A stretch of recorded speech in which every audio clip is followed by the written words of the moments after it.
Hello, so it's a minor miracle. It's a Tuesday and I'm starting a vlog. I am in my flat in Barrow, hence not the normal background. This vlog will likely go all the way to the weekend unless I do some serious reading, so you'll see the flat at the end of the vlog. But if I've not done an intro clip before this, which I may or may not have done, we'll see.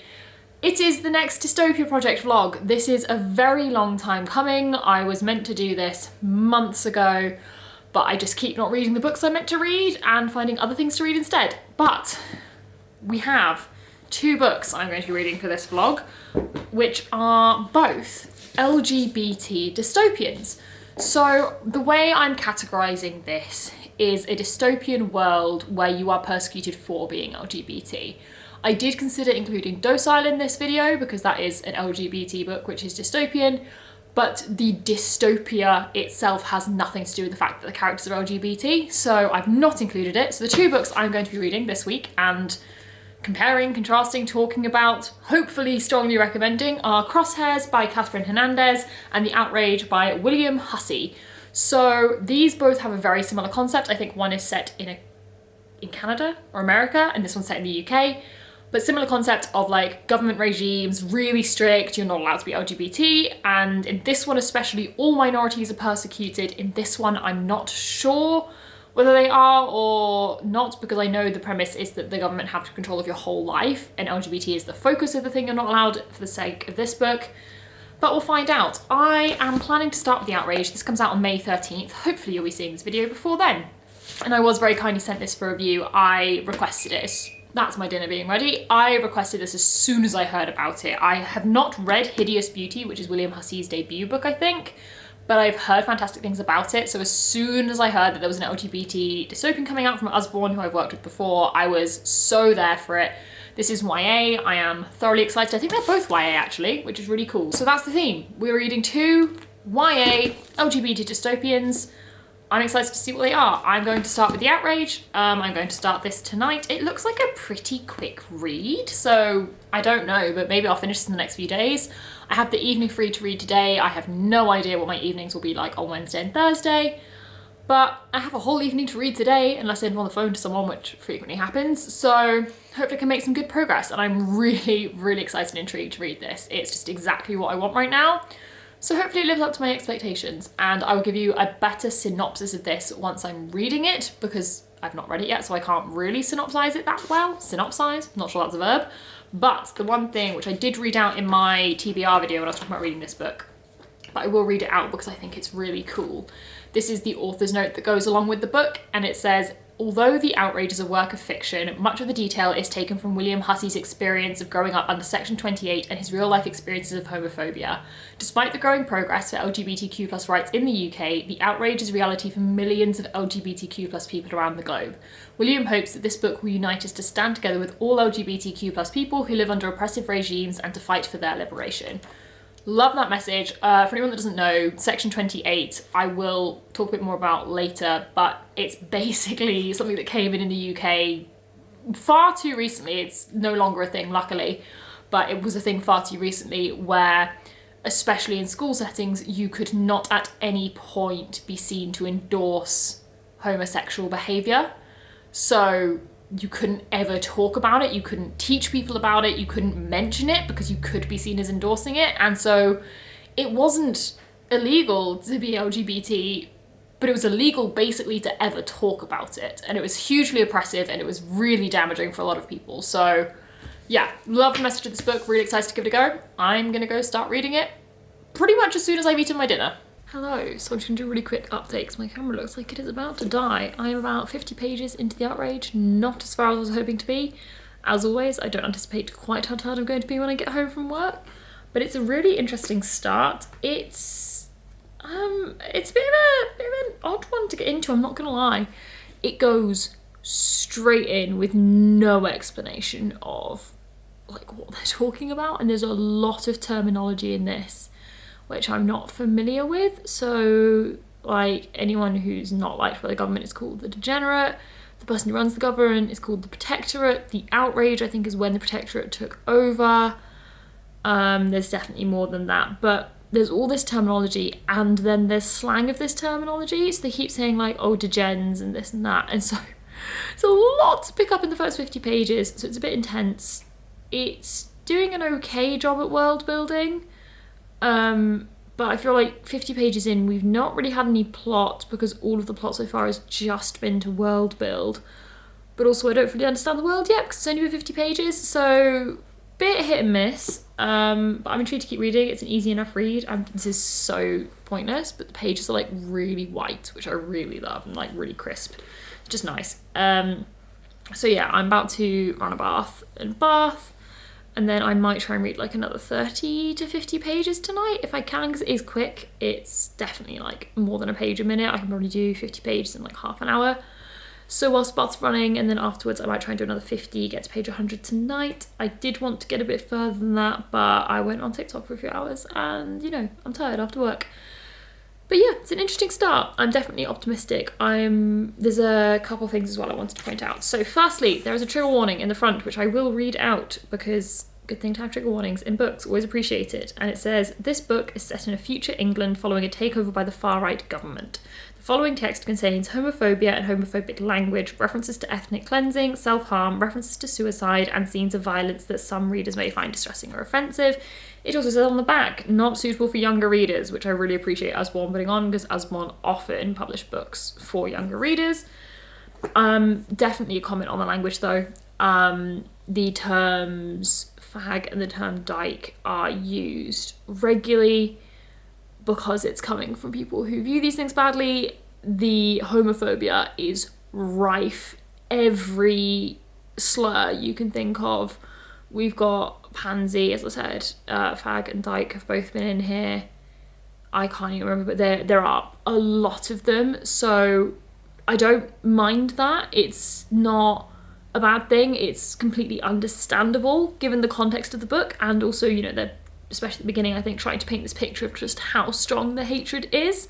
So all fully understandable, but I will admit it does make it quite an intense and quite a difficult read.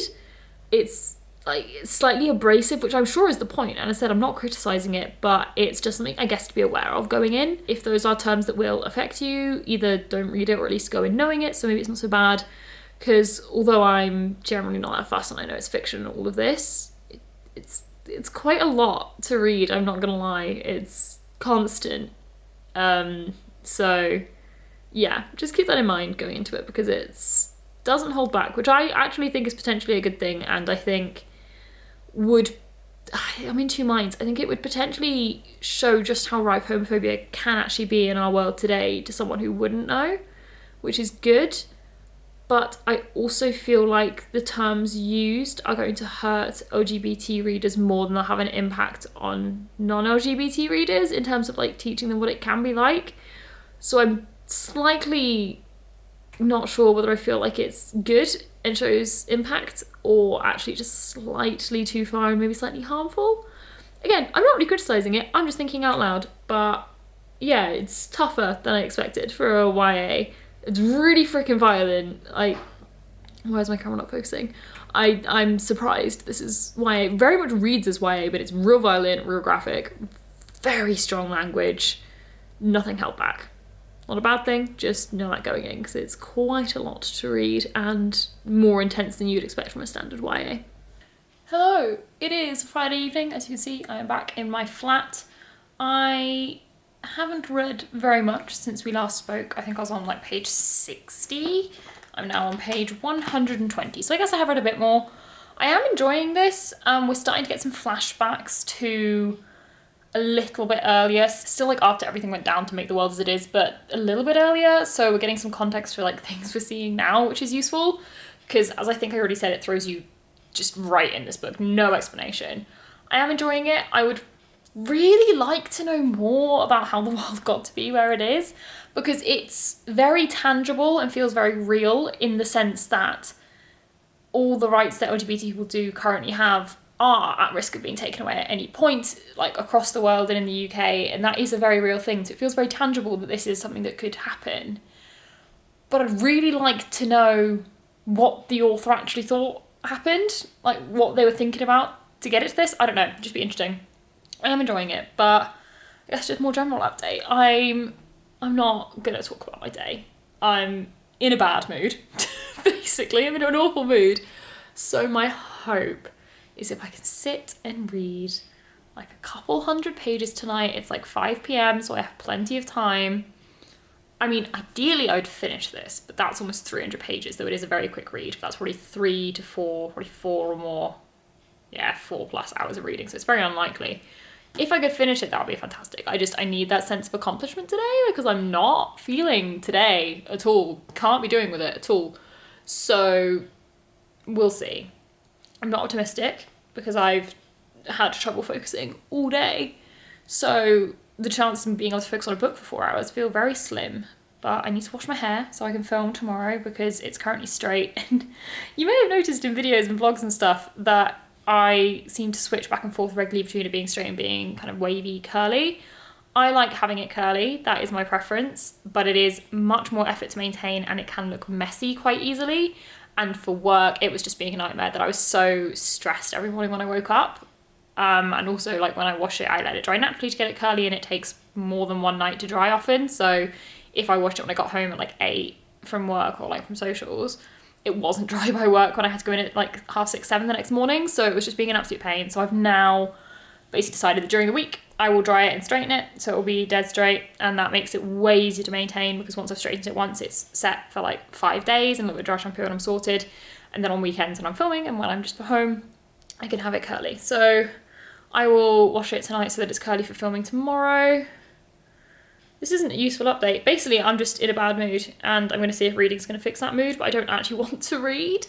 I don't want to do anything, but then I'm getting frustrated because I've done nothing and I'm feeling frustrated that I've achieved literally nothing. And I'm like, right, if I achieve something, I might feel better, but I don't have the motivation to achieve anything. So here's an insight to how my brain works 90% of the time, but I'm going to try and read. I'm going to like set a timer on my phone for 30 minutes, try and do like a 30-minute kind of mini reading sprint and see if this can get me going. The plan was to film tonight, but I'm not filming tonight. I'm far too frustrated. I'm not in the mood to film a proper video, which means I have to get up really, really early tomorrow to film. This has to go up tomorrow as well. So, you know, it's going well. It's going real well. We'll update you later. Hopefully I've read something and I'll be in a better mood. Hello, sorry if I'm squinting a bit. It's lovely evening time. It's like 7 o'clock, 6:30, 7:15, somewhere there. 7:15, and I get this lovely light streaming into my flat, which I'm loving, but it does mean I can't actually really see what I'm saying, and I might squint a little bit, but it's really nice. So I'm going to vlog here anyway, because I just love sitting in the sun in the evening when I can. So I'm not going to question why I'm managing to focus on reading, but I am on page 255, so made some scarily good progress in the last hour and a bit. Not really sure what's happened there, but we're going to go with it. I'm enjoying it. It's I'm slightly sad because it's such a quick read. It's such a quick read. Like, there is no way I would have read 150 pages of anything else in an hour and a bit. That's a lot. That's really quick. I guess 130 pages, 140. I was on page 120-ish when I started. So it's definitely really fast.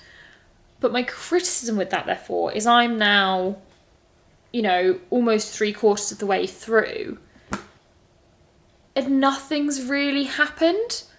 I've mentioned, I think, in other videos, the reason I love dystopia is this like real assessment of how one small thing can completely change society, and I love that. And I feel like we don't really, as I already said, don't really understand why this world is the way that it is. And it just, I don't know, it feels very realistic. It feels like this could actually be a thing that happens. Though I obviously won't say what story's happening because spoilers, but the way the story is happening kind of makes sense. I said this before, it reads really YA, which isn't necessarily a criticism. It's a YA book, but some YAs are, I don't know how to say it, but they're just like really well done, really engaging. This is engaging, but it's not developed. It's not complex. It's very simple. It's exactly what you would expect. It's really predictable so far. Nothing's caught me off guard. So yeah, not criticisms, any of it, but it just means I'm not particularly loving it. I was expecting a little bit more, especially from the author's note and like how impactful that was. I thought the book would be a bit more impactful than I'm finding it, but still got, you know, 150 pages left, which I'm going to try and finish tonight. It's only like 7 o'clock, so there's kind of no reason I couldn't. do need to eat and clean my flat, but we'll see. So, not loving it, not disliking it. It's fun enough to read. It's the right sort of book when I'm a bit tired like today and I can just kind of whiz through it. But it's not doing a huge amount for me, which is a little bit of a shame. I wish it was doing more for me right now. Hello. So the sun has got even more ridiculous. It is now 7:30. I've just got to page 322, so I'm definitely finishing it. So I've got 80 pages left. And I have two things I want to talk about. One, similar to things I've already been saying, we do now have backstory on how the world got to be where it is. And I actually believe it less than before we did, unfortunately. I think just because the time frame's been quite explicitly revealed now. So there's been references to like 2030 technology, which is before all this happened. It's like 10 years from now. And I don't know exactly when this is set, but my stomach is grumbling. Apologies, I haven't had dinner yet because I want to finish the book. I'm trying to say without spoiling anything, due to certain like people and generational stuff, we know the Outrage was only like 40-ish years ago, which is really recent. And like, I know a lot could change in 40 years. If you think about where the world was 40 years ago now, in the 70s, it was a completely different place. And so I know a lot can change in that time. And the reasoning is solid, but there's part of me that feels like, and maybe it's just naivety and wanting to believe good in people, but it feels so dramatic a change from, what we'd imagine now to so many people accepting this, like, completely different world, really negative world, hating everyone. Like, I completely understand the logic used in the book, and I do think it's solid logic, and I quite like how the author's done it, but I just feel like it's gone too far, it's too dramatic. I don't know, I feel like if it had been, like, 70 years, 100 years, I'd be like, yeah, of course. And again, it's probably just me being naive, like, I'm sure this would be more than possible, especially if you look at, like, countries where similar things have happened in such a dramatic extent. But yeah, the time frame makes me kind of sit here a bit like, really? That much of a huge societal change in that amount of time? And I guess the difference is, and again, this is probably just naivety, it probably could happen in this time, thinking of where our world is today, if you were to take that 10 years further, how much further along we would then be, and how hard people are fighting for people's rights, it then seems a bit odd, with all those voices fighting for it, for them to be so overwritten so quickly. I don't know, it just feels a little bit quick for me, but I am possibly just wanting to see the good in things. The other thing I was going to talk about, and this does involve a spoiler, so I'll put my hand here. If you don't want to know the spoiler, then skip to this timestamp or when my hand is down. I just really want to mention this. I just love this moment. Basically, a character has just come out as trans, and literally mid-chapter, one paragraph to another, the second our POV character finds out, the pronouns change. Literally instantly. And I just really like that. Like, literally halfway through a chapter, there was no moment of the character, like POV character, questioning this, none of that. It was just, cool, yeah, sorted, done. Like, the pronouns just changed in their internal monologue instantly, and I just love it. Such a good moment. We need more moments like that in books, so fantastic. But that is kind of a spoiler, so my hand's going down now. So yes, I have 80-ish, I think just less than 80, 70 pages left, I think. How long is this book? I don't even know. Yeah, I've got like 80 pages left. I might try and read another 20 or so before I go get some food, and then probably the last 50 after dinner, because my stomach is really rumbling and I'm really hungry. And I also have lots of other things to do tonight, but it's not even 8 o'clock. So I can have this book finished probably. I mean, if I just sat and read, I could probably have it finished by 8:15, but I probably need to eat before then. But I can probably have the book finished and have eaten by 9. And that gives me plenty of time to do other things I need to do. So I'm going to go do that, and I'll probably update you again when I'm done, unless something else dramatic happens in the meantime. Okay, oh god, the light is not my friend. I just finished Yes, I'm Teary-Eyed, not actually at the book, at the afterword by the author. Did not expect that. Here we are. I finished, woo, I'll give a full update in a minute, because I still haven't eaten. It is 8:20, and I've still not eaten because I was reading and I was like, you know what, I'm just gonna power through and get it done, which I did, which is great. I don't know. I am so torn between it was gripping, and I mean, I just read 280 pages in one sitting, so it's definitely gripping.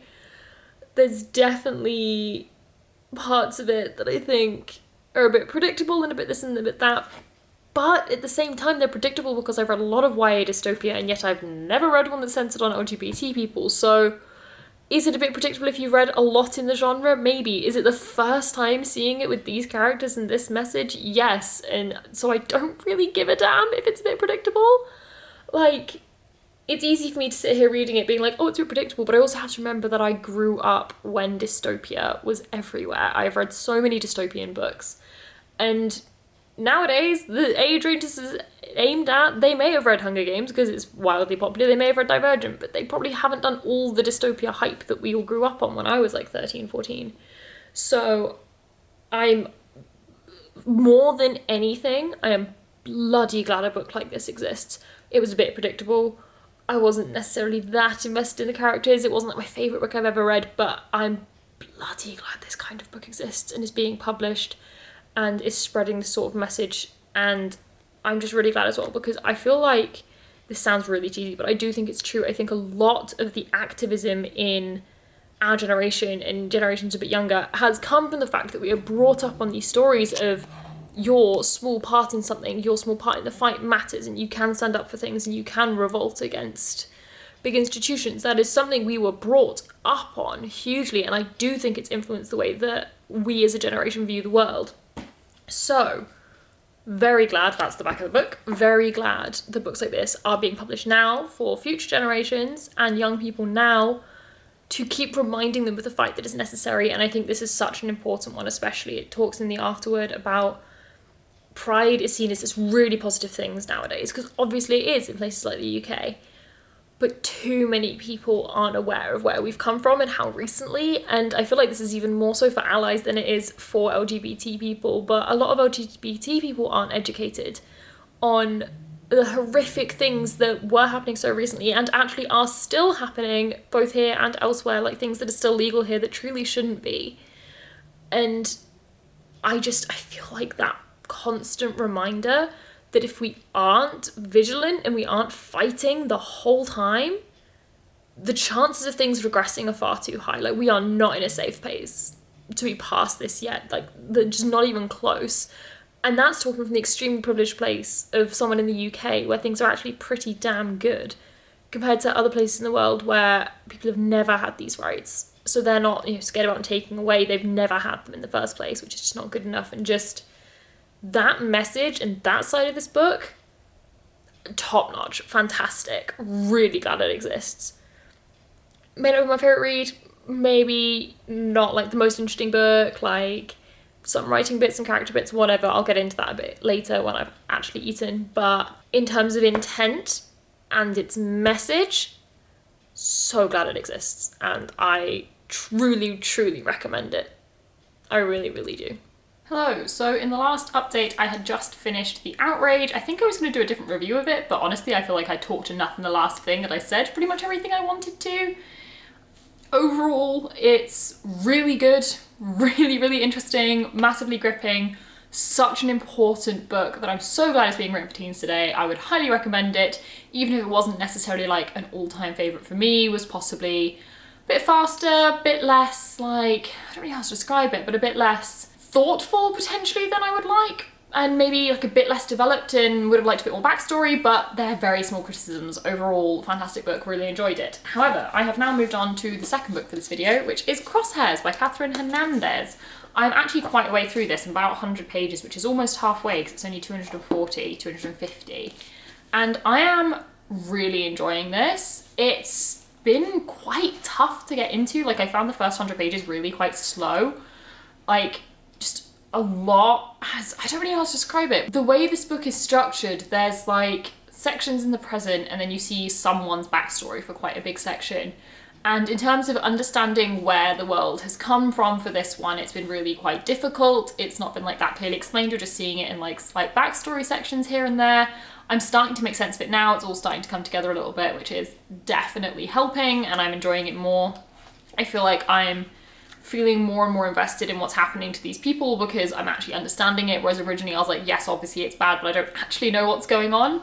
And that information is definitely helping. So it's been a bit of a slow start. I thought I would love this right from the outset, and I'm finding it quite hard to get through, but I'm still enjoying it, still very intrigued. Bit of an overview. This follows set in Canada in a world where like there's flooding and it's kind of destroyed the country and the country's really struggling, and basically similar premise to the other one, a kind of dictatorial leader has come in and slowly has sort of made people outsiders and outlawed people.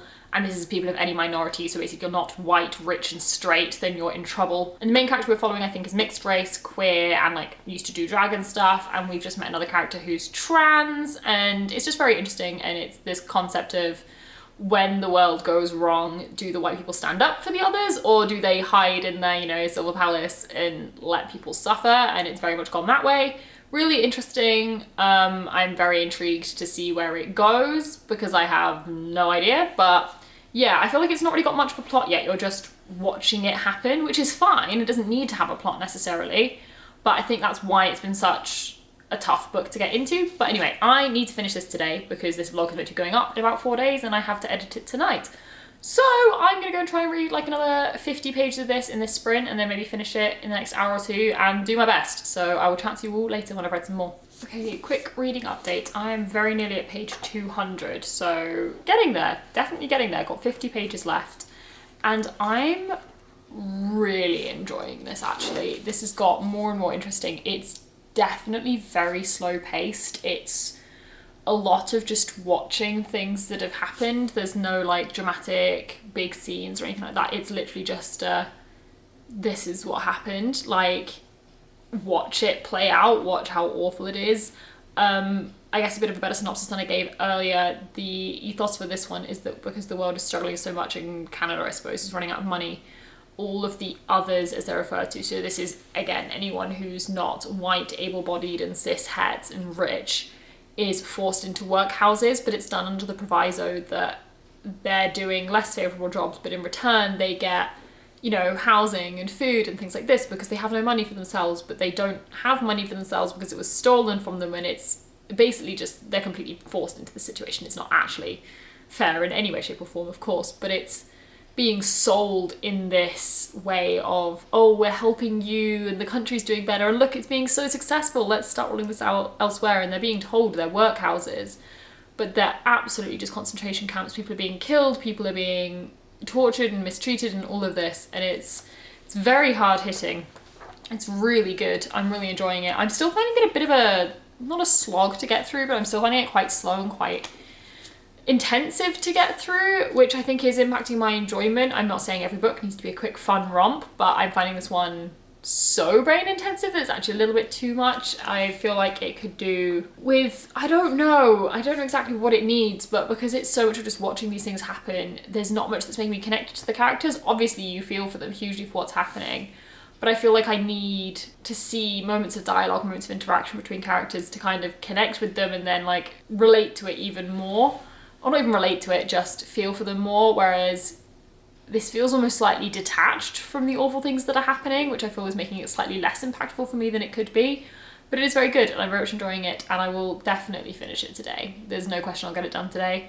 Whether I'll get everything else done today I need to is a whole other question, but that is not one for this vlog. So I'm going to go back to sprints because the sprint is about to end, and I'm probably going to film for a few hours, put the book down for a few hours and then pick it back up and finish it then. I think is the plan. So I will see you when I do that. Okay, update. I'm now about 20 pages from the end. I am going to put it down for a minute because I'm quite tired because it's quite late and I'm slouching and I need to do some editing for a while. So I'm going to go edit for a minute and then come back for like, oh, the last 30 pages. Actually, I've got 30 pages left. But I am really enjoying it. The last, God, how many pages have I just read? Like 30 pages are my favourite of the book so far. I've absolutely loved it. I'm suddenly really invested, but it's still a really tough read, so definitely need to put it down for a minute and go focus on something else. And that's pretty much this whole update. I don't have much else to say. I will finish it before I speak to you again and then try and do some overview thoughts of this and the Outrage, and then that'll be the end of the video. But for now I'm gonna go edit very quickly. I just finished reading Crosshairs. This book got so much better in like the last 100 pages, not even that, like last 70.